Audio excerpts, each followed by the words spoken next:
नाथद्वार में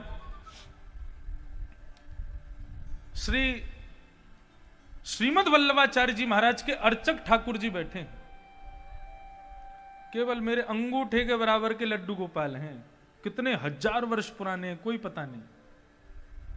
उनको कहा जाता नवनीत प्रिया। नवनीत प्रिय यानी कि नवनीत कहते हैं मक्खन को, प्रिय यानी प्रेम करने वाला, मक्खन का प्रेमी, नवनीत प्रिय। तो श्रीनाथ जी का मंदिर है, श्रीनाथ जी के ठीक बगल में ही नवनीत प्रिया जी, इतने से छोटे से ठाकुर जी बैठे। श्रीनाथ जी को यदि 10 रोटियों का भोग आता है तो नवनीत प्रिया जी को 20 रोटी आती है। यदि 19 रोटी आ गई तो उस दिन या तो अर्चक बीमार हो जाएगा या आरती गिर जाएगी, हाथ से कुछ हो जाएगा। बोले उनसे ज्यादा दो मुझको, जबकि छोटे से ठाकुर जी हैं। अच्छा, दूसरी बात, श्रीनाथ जी का भोग आता है मंदिर में, गर्भगृह में, लेकिन वो नवनीत प्रिया जी वो रसोई में जाते हैं, वहां जाके भोजन करके आते हैं। जैसी सामग्री बनी वैसी खवा दो। वो किस भाव से? बोले नन्नो सो लाला है, यशोदा को छोरा है, यशोदा को नेक्सो सो काना है, उस भाव से। तो एक बार उनका भोग लग रहा था रसोई घर में। तो ठाकुर जी के भोग में भी बड़ी पद्धतियां हैं। मिष्ठान को आगे रखो, मीठा ठाकुर जी की तरफ होना चाहिए। जब थाली ठाकुर जी की लगाई जाती है तो मिष्ठान जो है, कुछ भी एक मीठा तो होना चाहिए, वो ठाकुर जी की तरफ पहले करो। भगवान पहले मीठा खाते, फिर मिष्ठान के बाद थोड़ा नमकीन सामान रखो, फिर उसके बाद थोड़े पापड़ और भुजिया आदि वो सब रखो, फिर रोटी रखो। अब आप लोग जैसे लगाएं, आपका अपना रुचि है, लेकिन मिष्ठान ठाकुर जी की तरफ रखो। तो यही क्रम चलता आ रहा था नाथद्वारा में भी। पहले ठाकुर जी के सामने मिष्ठान रखा जाता है। उस दिन पुजारी जी से गलती हो गई, उन्होंने मिष्ठान थोड़ा सा आगे कर दिया, कढ़ी को पहले कर दिया और मिष्ठान दूर कर दिया। अब वो तो भोग लगाने के लिए ठाकुर जी को भीतर विराजमान करके और चले गए। 45 मिनट का भोग लगता है। कई घरों में हम देखते हैं कि सीधा भोग रखा, ठाकुर जी घंटी हिलाई, तुरंत उठा लिया। अरे चखने तो दो उनको, तुमने सीधे रखे उठा लिए। और कई जगह में देखा है कि वहां पर पता है क्या है, स्पेशल एक काला सा एक डिब्बा होगा जिस पर बहुत मेल जम रहा होगा। उसमें अंदर क्या है, काजू, बादाम, किशमिश और मिश्री। ये क्या है? ये उनके भगवान का 12 महीना का भोजन है। सुबह उठते ही नहला धुला के बस काजू बादाम मिश्री रख दो ठाकुर जी को, पूरे दिन वही खाएंगे।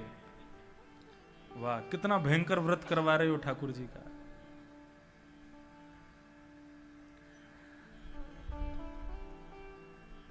तो ऐसा करके वो पुजारी जी चले गए, वो ठाकुर जी भोग लगा रहे थे। अब 45 मिनट भोग लगता है। 45 मिनट के बाद जैसे ही पुजारी जी भीतर आए तो नवनीत प्रिया जी अपने सिंहासन से गायब, छोटे से ठाकुर जी। अब तो वो खोजे, पूरे नाथद्वारा में हल्ला मच गया, नवनीत प्रिया जी चले गए, नवनीत प्रिया जी चले गए। पूरा मंदिर इकट्ठा हो गया। बर्तन उठा के देखें कहां हैं, कहां चले गए, नन्हे से ठाकुर जी कहां गिर गए। सबने कहा भैया एक काम करो, जितनी सब्जी सामग्री सबको छानो, इनमें तो नहीं पड़े कहीं। अच्छा, हमारी तरह थाली नहीं लगती है ठाकुर जी की। एक और पद्धति, खाली थाली रख दो ठाकुर जी के पास और सारी सामग्रियां रख दो ठाकुर जी के सामने। अब ठाकुर जी स्वयं ले लेंगे, जो उनकी इच्छा होगी अपने आप पालेंगे। ऐसा भी कहीं कहीं नियम होता है। तो बड़े बड़े बर्तन रखे थे सामने, कड़ी रखी है, दाल रखी है, सब्जी रखी है, सब रखा। सबको उलट उलट करके खोजें ठाकुर जी कहां हैं। तो सबसे आगे कड़ी का जो रखा था सिंहासन के पास, उसको जैसे ही छाना, उसमें नवनीत प्रिया जी निकल आए। तो पुजारी जी को लगा कि ठाकुर जी को कड़ी इतनी पसंद है कि खाई नहीं है, उसमें कूद ही गए हैं। तो इसका मतलब आज से ठाकुर जी को कड़ी का भोग सबसे ज्यादा लगाया जाएगा। अब तो ये स्थिति हो गई, नाथद्वारा में 12 महीना कड़ी बनने लगी। कड़ी बन रही है, कड़ी खवाए जा रहे हैं। बोले ठाकुर जी कूद गए उसको खाने के लिए, तो वो खिलाएंगे। पुजारी जी एक दिन रात्रि सोए थे, ठाकुर जी रोने लगे स्वप्न में आके। पुजारी उठ गए, जय जय, मुझसे कोई अपराध हो गया, आप रुदन क्यों कर रहे हो? बोले हमारो इतने दिना पहले आपने भोग लगाए हो? बोले हाँ। भोग में मिष्ठान मोसों दूर कर दियो? आगे कड़ी पधरा दे। बोले हाँ कड़ी पधराई, आपको तो कड़ी प्रिय है। बोले कड़ी प्रिय, कहां से प्रिय कड़ी मोकू? बोले अरे आप वह कड़ी में कूद गए। बोले मैं कड़ी में कूदा नहीं था, मैं तो मिष्ठान लेने के लिए जा रहा था, कड़ी बीच में आ गई, अब हम उसमें कूद गए, आपको लगा कि हमको कड़ी ज्यादा प्रिय है, और तब से आप हमको कड़ी कड़ी कड़ी कड़ी खवाए जा रहे हो। आज से 1 महीना तक अब कड़ी नहीं खिलाना, हमको केवल मीठा खिलाओ। ऐसे ठाकुर जी। ये क्या है? अब ना तो ठाकुर जी को आप देख पाओगे ना सुन पाओगे, लेकिन अनुभव होगा, और यही अनुभव, इसी को आनंद कहते हैं, यही भगवान है। ये अनुभव सबको हो, उसके लिए तो कथा है। गोवर्धन पूजा आती है तो गोवर्धन पूजा वाले दिन नाथद द्वार में 56 भोग लगाया जाता है। सबके यहां लगता है 56 भोग ठाकुर जी को पधराए जाते हैं। लेकिन इस बार मैं नाथद्वारा गया था अभी दिसंबर में, तब मुझे एक और 56 भोग मिल गया। 56 भोग साल में एक ही बार आता है। आप लोग नाथद्वारा कितने लोग गए हो? हाथ ऊपर करो। आप तो कथा में ही गए थे। हाँ तो नाथद्वारा श्री गोवर्धन नाथ प्रभु आज से 500 वर्ष पहले व्रत छोड़ के चले गए वहां पर। तो नाथद्वारा के जो श्रीनाथ जी हैं वहां पर साल भर में एक बार 56 भोग का भोग आता है ठाकुर जी को। किस दिन आता है? गोवर्धन पूजा वाले दिन, क्योंकि उस दिन सब ब्रजवासियों ने लगाया था 56 भोग। लेकिन दिसंबर के महीने में पूष मास जब प्रारंभ होता है तब फिर एक और बार 56 भोग आता है।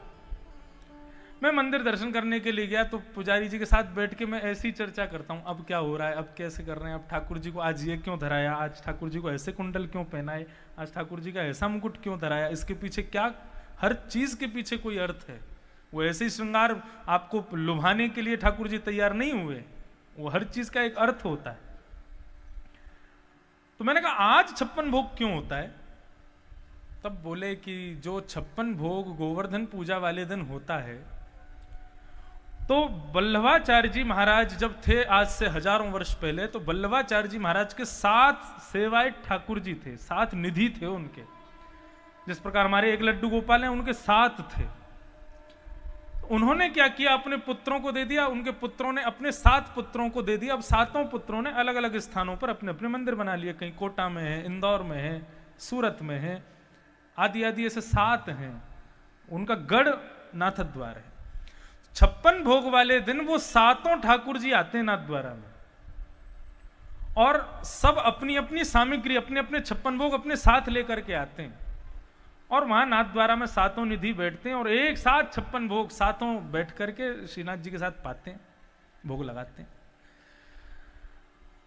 तो वो तो रहा 56 भोग। अब ये दिसंबर में 56 भोग क्यों लगा? तो मैंने पूछा पुजारी जी से, तो पुजारी जी बोले जब वो 7 लोग आते हैं पाने के लिए 56 भोग, तो हमारे श्रीनाथ जी संकोच में आकर के कम खाते हैं। 7 बैठे हैं, अब 7 लोग टेबल पर बैठे हैं भोजन करने के लिए, तो आप जैसे रोज खाते हो वैसे थोड़ी खाओगे। रोज तो महाराज लिए चावल दाल डाली हाथ से बना के और सीधा मुंह में, और जब कोई साथ में बैठे हो तो बड़े अदब से चम्मच उठाएंगे फिर खाएंगे बना के। ऐसे ही ठाकुर जी जब 7 लोग बैठते हैं तो बड़े अदब से खाते हैं। ये मिष्ठान खाएंगे, ये खाएंगे, नहीं ज्यादा नहीं खाएंगे, थोड़ा थोड़ा खाएंगे। नहीं क्या बोलेंगे? 7 लोग बैठे। जब 56 भोग लगा के 7 चले जाते हैं तब ठाकुर जी का रोना शुरू होता है। पुजारी जी से कहते हैं, बोले क्या? बोले मैं भूखा हूं अभी। क्यों? बोले उन 7 के संकोच के चक्कर में मैंने ढंग से नहीं पाया। तो क्या करें? तब दिसंबर के महीने में ठाकुर जी का गुपचुप 56 भोग लगाया जाता है, जिसमें अकेले वो ही पाते हैं और कोई नहीं आता। नाथद्वार का एक नियम है, जब ठाकुर जी भोग लगाएंगे तो बाहर सेनाई बजेगी, पूरे नगर को सुनाई देगी, नगाड़े बजेंगे, पूरा नगर सुनेगा ठाकुर जी भोग लगा रहे हैं। लेकिन उस दिन सेनाई और नगाड़ा भी अंदर जाके बजाते हैं वो लोग। क्यों? वो बगल में नवनीत प्रिया जी को सुनाई नहीं दे जाए कि ठाकुर जी भोग लगा रहे हैं, नहीं तो वो आके खा जाएंगे। तो ये सब बातें, ये सब भाव, ये सब प्रेम की अनुभूतियां हैं ठाकुर जी के स्मरण की। इन सब को लोग नहीं समझ पाते। भगवान को केवल भगवान तक सीमित रखोगे तो संसार में जन्म लेना व्यर्थ है आपका। मैं अपनी कथा में स्पष्ट कहता हूं, पिताजी 2 बार मुझे टोक भी चुके इस बात के लिए। मैं स्पष्ट कहता हूं, भगवान को अगर पाना है तो सबसे पहले उनको भगवान मानना बंद कर दो। पिताजी बोले ऐसा क्यों बोलते हो, लोग गलत अर्थ ले लेंगे। मैंने कहा पिताजी स्पष्टीकरण भी तो करते हैं ना, आप केवल भगवान को भगवान मानोगे तो एक दूरी बनी रहेगी, एक भय बना रहेगा, ये भगवान है, ये ईश्वर है। लेकिन वही भगवत पदवी से यदि कोई अपनत्व की पदवी पर आ जाए तो प्रेम अनंत हो जाएगा। वक्ता को, कथा करने वाले को केवल व्यास तक सीमित मत रखो, उसके प्रति भी कोई ना कोई संबंध आपका हो जाना चाहिए। 7 दिनों में मित्र भाव हो, भ्रातृ भाव हो, कोई भाव हो, उस भाव से क्या होगा, उसकी कही गई बातों में फिर आपका इंटरेस्ट अपने आप बढ़ेगा। जब कोई अपना अच्छी बात कहता है तो सुनने में आनंद आता, पराया कुछ भी कहता रहे उससे हमको क्या मतलब। इसलिए अपनत्व की स्थापना ये बहुत जरूरी है। तो भगवत भक्ति में कोई ना कोई बदलाव, रोज कुछ ना कुछ चेंजेस किया करो। एक सी भक्ति रोज नहीं होनी चाहिए, एक सी सेवा ठाकुर जी की रोज मत किया करो, कुछ कुछ बदलाव किया करो। हम तो 12 महीने के 12 इत्र लगाते ठाकुर जी को, हर दिन अलग इत्र लगता है, उनको थोड़ा सुख मिले, थोड़ा नवीनता आवे। तो भगवान ने कहा कि भैया सत्कर्म करो, कुछ विलक्षण करो, मतलब एक सी चीज मत करो, कुछ अलग करो। तब नारद जी महाराज मन में विचार करने लगे क्या किया जाए। तब वो सब जगह पूछते पूछते बद्रीनाथ पहुंचे और बद्रीनाथ में सनत कुमारों से जाकर के उन्होंने प्रार्थना की कि महाराज सत्कर्म किसे कहते हैं मुझे बताओ। तब सनत कुमारों ने 5 प्रकार के सत्कर्म बताए हैं, ध्यान से सुनिएगा। द्रव्य यज्ञ, तपो यज्ञ, योग यज्ञ तथा परे, स्वाध्याय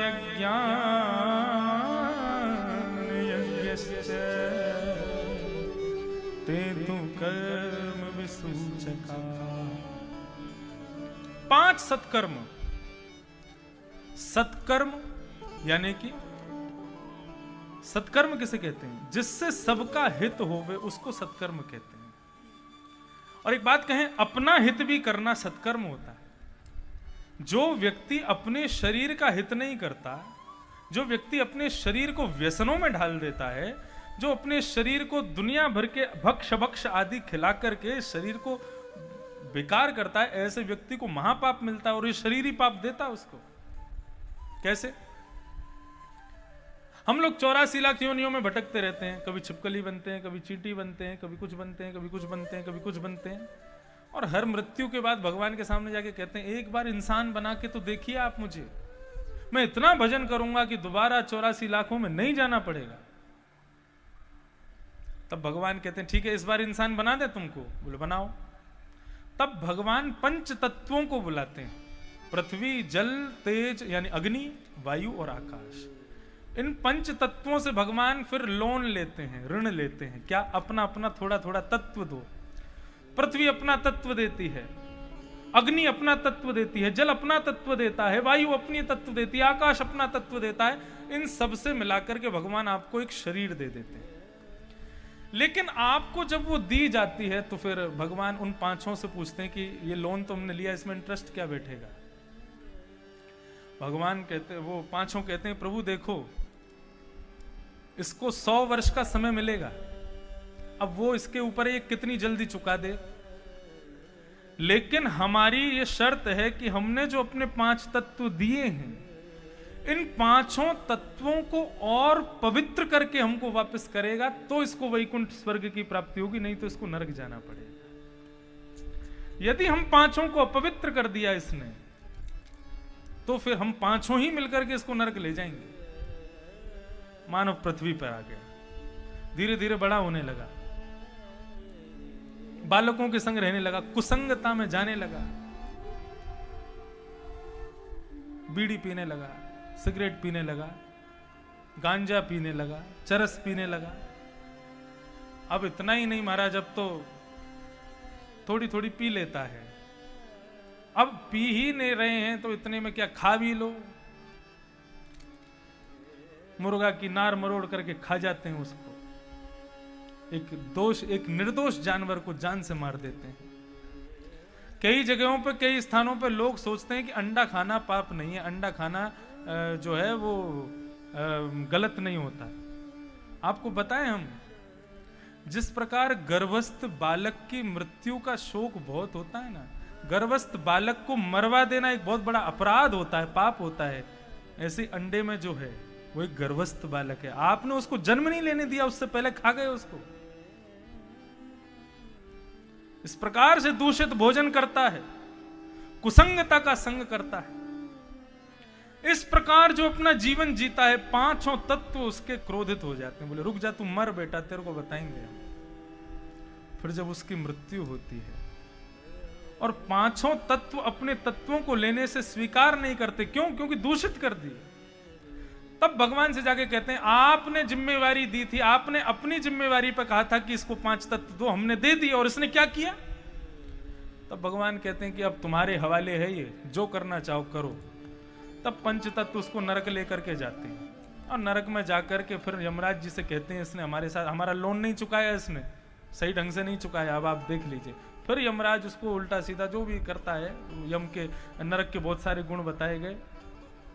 उन सब को करने के पश्चात फिर जब उसका दोबारा जन्म होता है, तो दोबारा जन्म लेता है तो एक पापी खानदान में ही जन्म लेता है, फिर दोबारा पाप करता है, फिर उल्टे सीधे काम करता है, फिर नरक जाता है। एक बार यदि आपने पंच तत्वों के साथ में खिलवाड़ किया तो एक नहीं अनेक जन्मांतरों तक आपको नरक जाने से कोई नहीं रोक सकता। इसलिए पंच तत्वों से बना हुआ ये शरीर है, इस शरीर को हमें वापस करना है। ये कोई फ्री में हमारा हमको मिल नहीं गया, ये लोन है हमारे पास में शरीर।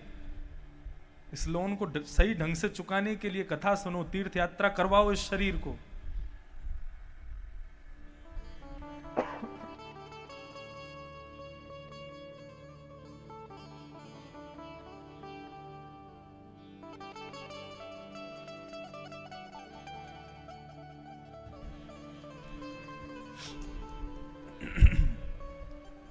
संतों का संग करवाओ, सुंदर सत्संग करवाओ, कथा सुनाओ, इससे पंचतत्व पवित्र होते हैं।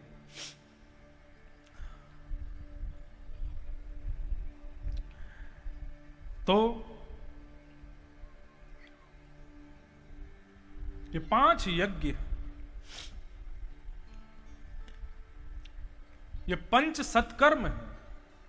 इसमें सबसे पहला सत्कर्म है कि स्वयं का कल्याण करो, स्वयं को ठीक करो, तब दूसरों का कल्याण करो। तो 5 प्रकार के सत्कर्म कौन कौन से हैं? पहला, द्रव्य यज्ञ। द्रव्य यज्ञ किसे कहते हैं? भगवत स्मरण में, भगवत भजन में जो धन का व्यय आप करते हो, तीर्थ यात्रा के लिए, वृंदावन जाने के लिए, किसी तीर्थ स्थान पर जाने के लिए जो व्यय आप करते हो, उसको द्रव्य यज्ञ कहते हैं। वो भी एक यज्ञ है, लेकिन वो सबसे निम्न क्वालिटी का यज्ञ है, सबसे छोटी क्वालिटी का यज्ञ है। उसके बाद क्या आता है? तप यज्ञ। तप यज्ञ किसे कहते हैं? तप यज्ञ का मतलब होता है अपने शरीर को अव्यवस्थाओं में ढालना ही तप यज्ञ है। हम एक आसन से बैठे हैं 4 घंटे से, सुख आसन, बीच बीच में पद्मासन ले लेते हैं, लेकिन 4 घंटे में ये आसन घुटने मुड़े ही रहेंगे। ये मुड़े रह करके घुटनों को बैठाना, ये भी एक तप है। एक आसन पर ज्यादा देर बैठना, उसका प्रयास कीजिए। आप कहेंगे पैरों में दर्द होता है। पैरों में दर्द कब होगा? जब कथा में मन नहीं लगेगा, तब दर्द होगा पैरों में। ऐसा नहीं हमारे पैरों में दर्द नहीं होता, होता है, लेकिन पूरा ध्यान कथा में होता है, इसलिए पैरों का दर्द अनुभव नहीं होता। कितना भी कष्ट हो, कितना भी संकट हो, कितनी भी बड़ी चिंता हो, लेकिन कथा में जब मन लगता है तो फिर वो सब चीज स्मरण में नहीं रहती। ठीक उसी प्रकार तप यज्ञ किसे कहते हैं? अपने शरीर को थोड़ी अव्यवस्था दिलाओ, दे करके भगवत भजन करो, उसको कहते हैं तप यज्ञ। उसके ऊपर क्या आता है? द्रव्य यज्ञ, तप यज्ञ, और तत्पश्चात आता है स्वाध्याय यज्ञ। नहीं, सबसे पहला है द्रव्य यज्ञ, फिर तप यज्ञ, फिर योग यज्ञ। योग किसे कहते हैं? योग किसी प्राणायाम व्यायाम आदि इन सबको योग नहीं कहते, उसको भी योग कहते हैं। गीता के प्रत्येक अध्याय का नाम क्या? भक्ति योग, ज्ञान योग। योग वहां पे कोई भगवान प्राणायाम सिखा रहे हैं आपको, तो फिर योग क्यों कहा जाता है? योग का मतलब होता है मिलना, समन्वय, उसको योग कहा जाता है। अपने शरीर को स्वस्थता से मिलाना, उसको योग कहा जाता है। ऐसे अपने शरीर को भक्ति से मिलाना, वो भक्ति योग कहा जाता है। अपने शरीर को ज्ञान से मिलाना, वो ज्ञान योग कहा जाता है। कर्म से मिलाना, कर्म योग कहा जाता है। योग का मतलब मिलाना, मतलब अपने शरीर को सुंदर संतों से मिलवाओ, सत्संगियों से मिलवाओ। वो मैं भागवत की दुकान खोल के बैठा था, पूरी तो बेच ही नहीं पाया। अब याद आया मुझे, भा से भक्ति बेकी थी, ज्ञा से ज्ञान बेका था। उनके लिए क्या क्या व्यय करना है? भा के लिए, भक्ति के लिए भाव का व्यय करना है, ज्ञान के लिए जिज्ञासा का व्यय करना है। जिज्ञासा होगी तो ही ज्ञान मिलेगा। और फिर उसके बाद आता भाग व यानी कि वैराग्य। वैराग्य के लिए दृढ़ता का व्यय करना पड़ेगा। वैराग्य तब तक नहीं आएगा जब तक हृदय में दृढ़ता नहीं हो। लोग 7 दिन कथा सुनते हैं, उनके भीतर वैराग्य आ जाता है। अब क्या करेंगे? बोले कुछ नहीं करेंगे, अब इंद्रेश जी के संग ही रहेंगे। जहां जहां कथा करने जाएंगे इनके संग कथा सुनेंगे। घर वाले सुनते नहीं हमारी, कोई हमारा काम करता नहीं है, अब कोई घर में नहीं रहना, इन्हीं के संग रहना है।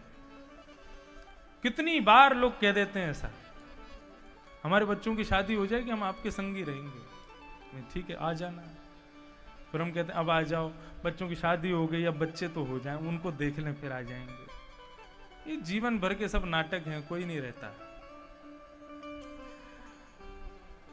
तो वैराग्य के लिए दृढ़ता चाहिए। दृढ़ता का व्यय करोगे तो वैराग्य मिलेगा। तो भक्ति, ज्ञान, वैराग्य, भ ग व और त के लिए क्या करना है? त्याग। त से त्याग। किसका त्याग कीजिए? किसको छोड़ना है? तजिए हरि विमुखन को संग।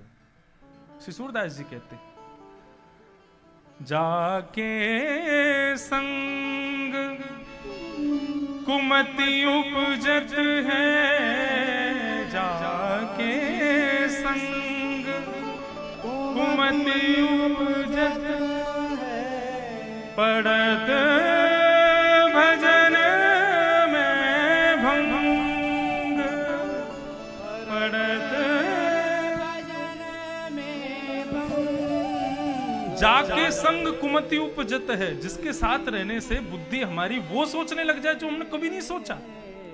जो दूषित भाव हमारे मन में कभी नहीं आया, वो जिसके संग रहने से आने लग जाए, उसको छोड़ दो।